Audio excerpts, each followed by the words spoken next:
Namaste. Welcome to Hayang Zendo. This is Hayang here. Sport my Irish cap this Christmas Eve.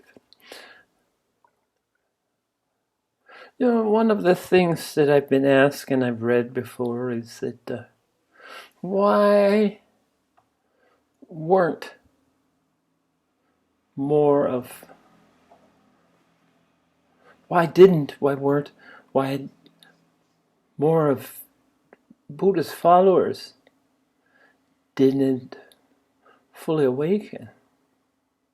And it kind of enhances the idea that Buddha was a deity, but he was just a man who had remembered the forgotten, that had awakened from the slumber. And he had tried everything until he gave up. That's the role model. He tried everything. He existed on one grain of rice a day for I don't know how long, but you can't separate myth and legend from the real man, and that's true of anything in history. His story. But what remains is the teaching points, right? And I know that when Buddha passed, I've read about they had a gathering of all his, like happens every time when there's a guru, and the followers gather together, and if he hasn't designated a follower, which a lot of them don't, or maybe they have a koan contest, but many of them don't designate someone, and so they get together, and it's kind of a power struggle. It's humans being humans, and what emerges is not necessarily the best always, but the strongest, the most strong-willed, the most dominant, maybe the most charismatic. Who knows the different reasons, but Buddha had a manservant. I call him a minder. Buddha's minder, and for the life of me, I can't remember his name right now. But he was with Buddha for every waking moment for I guess 30 years. He took care of Buddha's needs, a minder. And he had little, if any, interest in his own trajectory. He was there to serve a truly great man. And I remember the story about when a lot of people awakened shortly after Buddha left. And I think this just reinforces my idea that you have to do it yourself. And as long as they were dependent, as long as the man was there, why go that extra yard?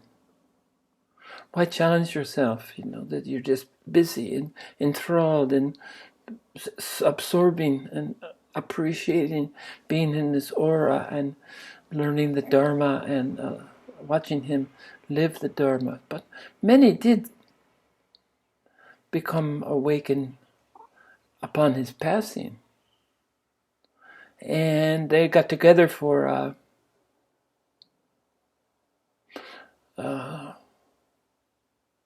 convention for a sit-down powwow about what's going to happen next. And I'll have to go. I will go and look, because I do believe that his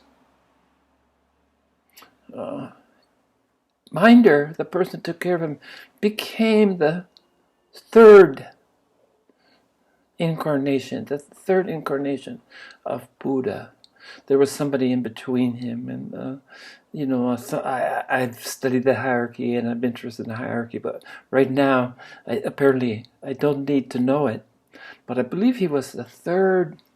But I heard the story of him sitting on the steps outside. He wasn't enlightened. Only the people that were awakened could, and I don't know who was determining this, could. Maybe his status, he was just ignored as a servant, Maybe his status wasn't high enough to warrant going into the actual hall where the decision making was made. But The story goes, the legend goes, that as he sat on the steps, reflecting on his life with the Buddha, that he became instantly awakened.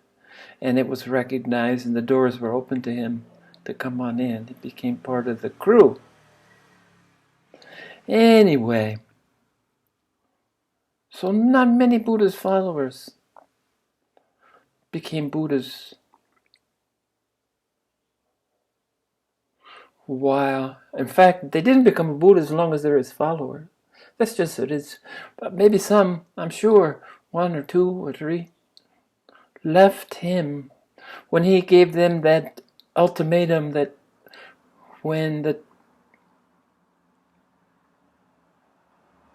student is ready, the teacher is finished. Okay. Take him to the precipice. In my case, was taken to the edge of the cliff and said, jump, and then my Sifu turned his back on me and walked away and went back to deal with the other people that he needed to deal with, and I'm on my own. From that moment on. From the moment he helped create the conditions that I was able to approach the cliff.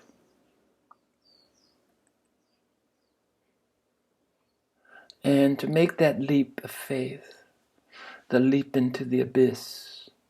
And I don't remember hesitating. As soon as I could get to that edge, I jumped. But, so it's only after leaving your master. It feels, it depends on how you look at it. He left me, and I left him. He knew I was ready, and he was done. There was no more inshinging. There was no more nothing for me. He was done. And I was just reading this, something very interesting, and this question was about Osho, or Rajneesh as he was known. Why is he no longer relevant? And I questioned that because I get a kick out of Osho, and Rajneesh, and his, I got a kick out of it. Anyway, here's what it says. Somebody responded, every master is an invitation. Master is just what is. In the most simple sense, he or she is here to wake us up from the dream. He's like a lion in the dream. Once you are caught up in it, it's too late. Then you have to leave the master and complete the journey on your own, because attachment to the master can become a hindrance. When I met Sadhguru, many beautiful awakening moments happened, but my biggest shift happened when I stopped sadhana, the practice, sadhana, and faced truth on my own. Now you can work with any master because the true master is eternal. Same for Osho. When the student is ready, the teacher will appear. I love this. When the student is truly ready, the teacher will disappear. And now you are alone with your own self.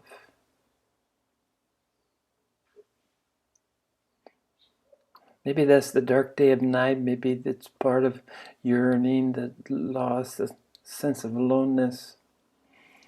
And I'm building up this because I'm asking you, all of you, and anybody in my group, my little group, my handful,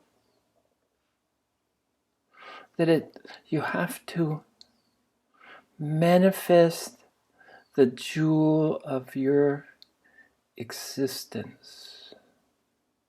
And manifest means to demonstrate, to make something appear, and that's really not what I mean here.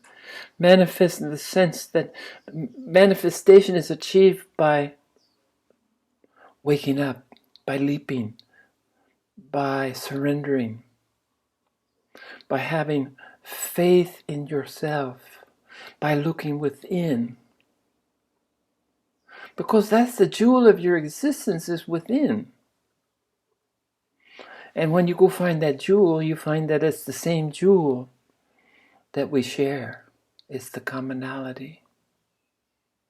Simply by existing, we all possess this jewel within. But manifest, we have to make, at a certain point, there's effort. And it's effort to take you to the point where it's time to give up. Just to surrender, cease effort, cease longing, cease seeking, cease journeying, cease, not seek, cease all of the above. Stop it. Let it go. Trust, which is based on surrender. Surrender leads directly to the work of deconstructing fear until fear is finally put to rest. And that's accomplished by when you understand that there is no life, there is no death. There's just the eternal.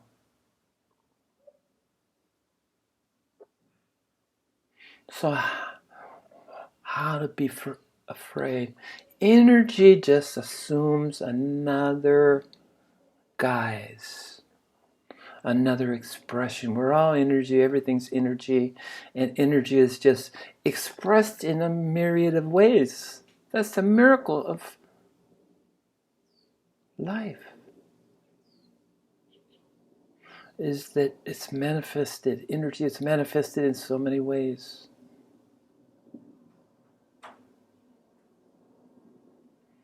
Even in this, what we might see is destructive. Look at the nuclear weapons. And it's interesting, as we tried to harness, we tried to use, once the genie's out of the bottle, it's not going back, buddy. I challenge you. Aladdin couldn't put the genie back in the bottle, even after he figured out it was a trickster, and he had to be. He never did get his 3 wishes right, did he? No. So the genie's not going back in the bottle. Nuclear's not going back. And we tried to manufacture energy. Say, okay, this could be a cheap source of energy. Well, there's a consequence. Those spent fuel rods, where to store them, what to do with them. Because their half-life is hundreds of thousands of years. So every action has a consequence. Every action has a reaction. This is the physical universe.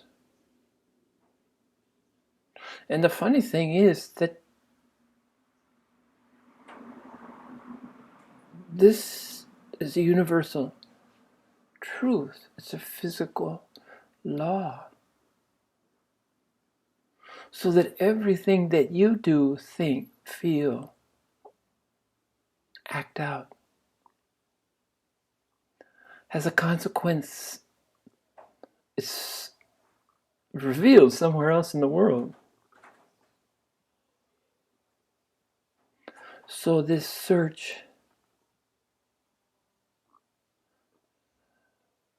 I could have put, instead of manifest, I could have put discover. But discover can be serendipity, like a happy accident. Oh, I just stumbled across this. Well, that might happen. But when I put manifest, it talks about a focus at one point, a focus of energy. You have to become aware of your soul purpose. Your soul purpose is to get home, to be reunited with that's never left you. It's like finding something that was never lost, okay? The jewel, our jewel of existence, was never lost. But most of us 99.9, more than that. 99.9999, three nines maybe, aren't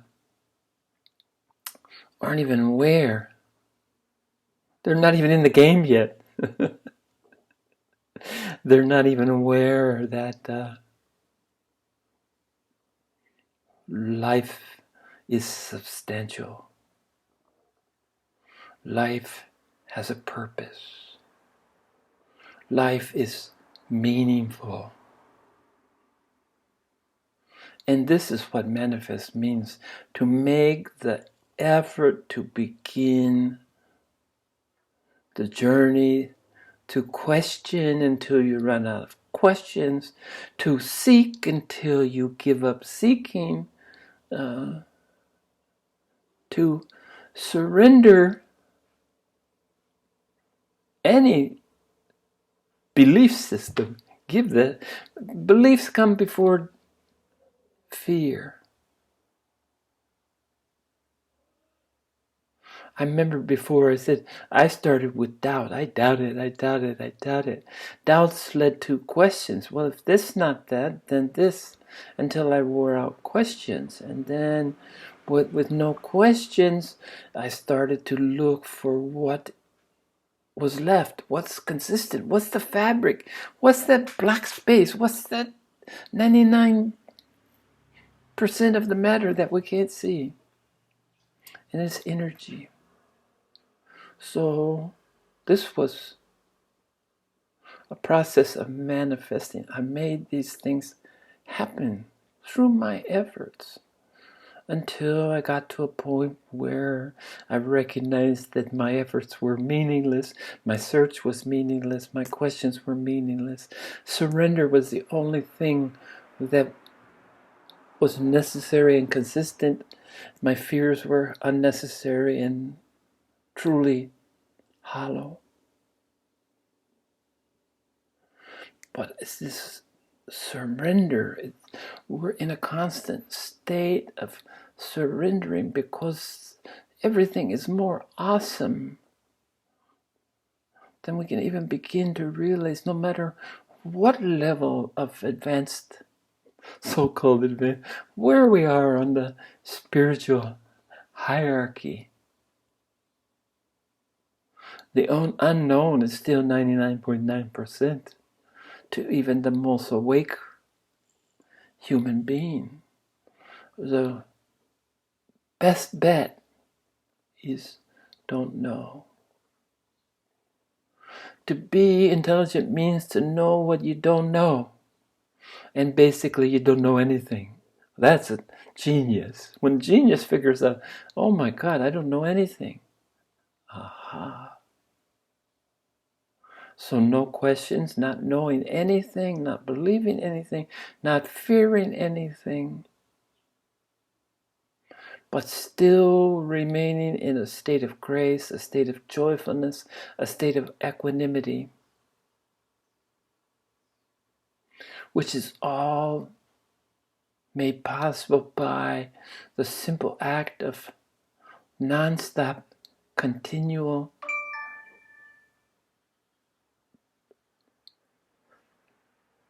surrender. You heard I got some little ding-dong, some message. I tried to shut that off, but it didn't. So what I'm trying to stress here is that we receive by giving,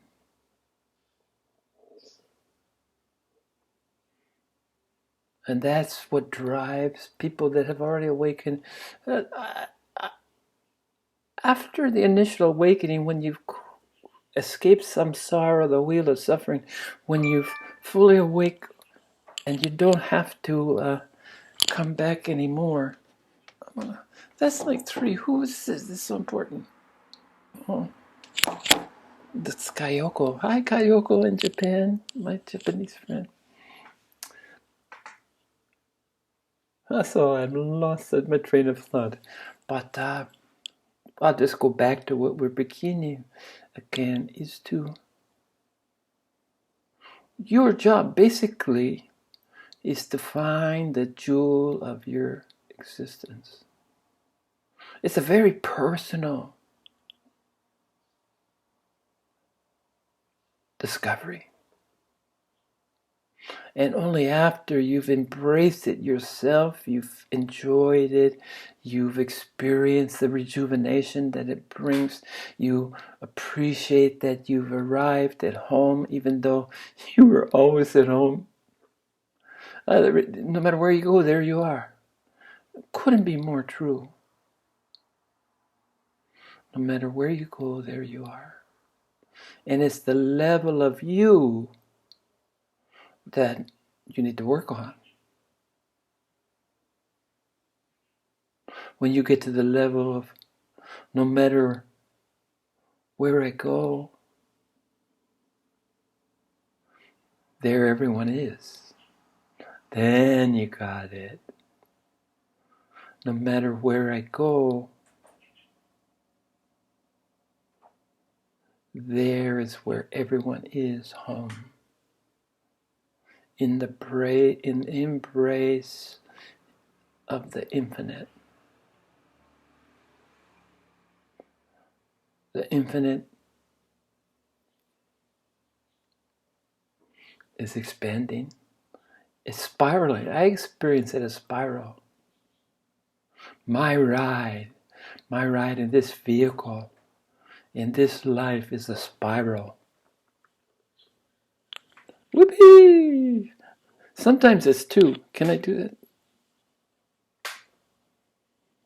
Sometimes it's appears to be dual, but you remember, if I could see the whole picture, it would be just a bigger spiral. So I can only see part of a spiral out of this and part of a spiral. And a couple of things that kind of miscellaneous things I want to just stick in here is peripheral view. The closer I got to awakening, the wider my peripheral view became. My peripheral view was one of the things that I noticed was changing as I was changing. Or I'm not changing again, because as I was becoming, being and becoming,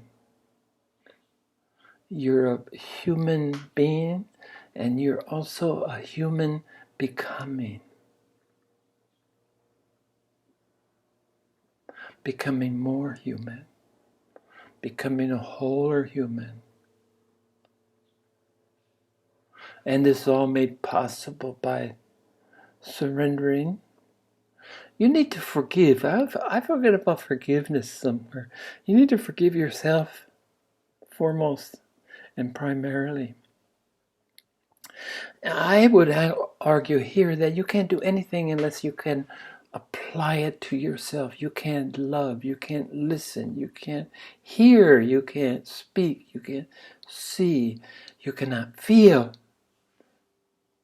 until you truly do all of those things to yourself. So this real period of where you drop out from your friends, it's looking as like you close down to when you're really opening up. Isn't it funny? You go inward to open. You don't go outward. Outward is just scattering. You can't go outward until you've gone inward and settled matters at home. That I feel like blasting out of the opposite side of my heart, blasting out of the back, is how I come back to outside. So inside goes sort of like that. Mind, I practiced jhana yoga, which my mind, the intellect, was a big part of gathering, sorting, filing, storing, and access all that I've been exposed to. And then, like everything, when you're building a house and you're done with the hammer and the nails and your house is complete, you can put them to the side. When you're done with your brain, you can do the same thing. It's there to use because it's a great tool. So if you need it, it's available. But you're not, its usefulness is finished. Unless you get a very specific task. Or a lot of times it's, I have to go get my brain off the shelf because I need to put it on so that I can look at things from another person's point of view and see how I best might help them. That's what I'm doing all my time now, is other than these sharings, which are rapidly coming to an end with this format and this length of time, and using my brain to figure out what might work with people. I've tried some. I smile. I won't mention your name, Wellington. But I try with him. All he has to do is breathe, and he can wake up just like that. But he can't do it. He always says, "I'm getting better." No, he's not. He doesn't get it. So I had to think, okay, well, now I got him working on just let it go. And that might be more realistic. Even though I can see that all he has to do is master breathing, and most of us, he had, it seemed to me, the easiest path of anyone that I knew. Much more easier than my tortured 60 years of meditation and searching and finding and discarding and all the things that I had to, doubting, questioning, until I literally ran out of questions. So, Buffalo and I, another brother, beautiful Buffalo, we can talk about this every week. We meet weekly and talk about let it go. Let it go. Let it go. And it can be a mantra. Let it go. Let it go. So I've shared this with my friend not to be mentioned, Wellington. And I will see how he's doing next time I meet him. Actually, it's always about, all I have to do is look at Claire, his better half, and I'll know I'll know how he's doing. Because he wants to be better, he really wants to be better. He wants me to think he's better, but he's a beautiful man as it is. Not much room for improvement. Just a little refinement. Just a little deeper search. Wellington, you got the brains? You're a professor. Come on.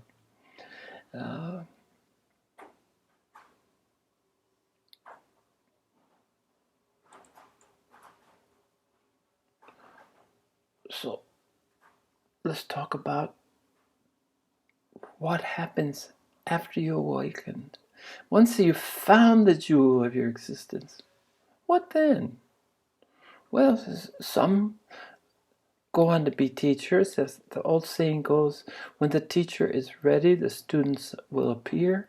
And apparently, I have a few students, so maybe I have work to do, or maybe that's all I need. I feel the latter is true. I have everything that I need. I don't feel the lack of. In fact, I'm probably not equipped to deal with a larger group. My teacher would have 4,000 people sitting at a time and lift their karma physically, psychically, lift all of their karma away. At the fully knowing that once they left the hall, they couldn't wait to pick up the phone or get in their car or start their motorcycle when everything would come back. People cannot function generally without their karma. They feel like something's missing. Indeed, there's a lightness and they want to be heavy. It's all about doing. I'm doing this. See? And the truth is it's being done to you, through you, because of you. You're not doing shit. Shit is doing you. Okay? And being just means simple. Being and becoming. It's all that's true.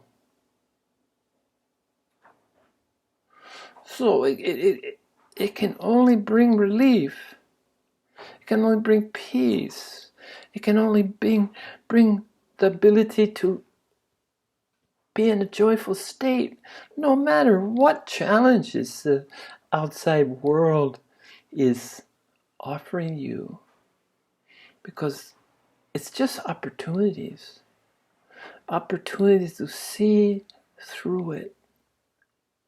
To see the jewel. To feel the jewel, to hold the jewel, to nurture the jewel, to appreciate the jewel of your existence. And then comes a time when you may or may not want to share. I suspect of the 7,800 awakened souls that are dwelling on this earth right now, that probably 70% are involved in their growth. They don't feel the need, it's not in their trajectory. They don't feel the need to share. They don't feel that they accept that by choosing this way of life, that the effects are much more profound than anything that could be said. And there's no arguing with that. I would take the presence of a fully awakened being any day over the words of another awakened being. Because words are just sounds that we learn to interpret. They're primarily serve the purpose to confuse us, to make us swell up with our own sense of self-worth, our separateness, and our division, our ego. So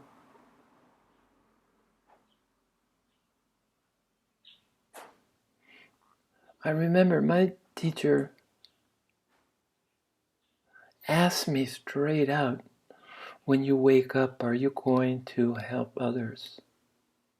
And that's when I sincerely knew that this was my trajectory. He recognized it, just that he has dedicated his life to helping others. And when you take that commitment, it probably means coming back again.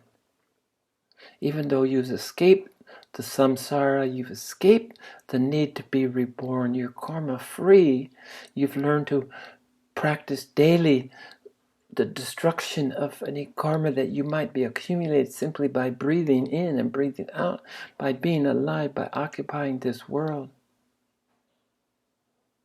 But you agree, by teaching, you agree that you will come back again and be awakened as a full Buddha.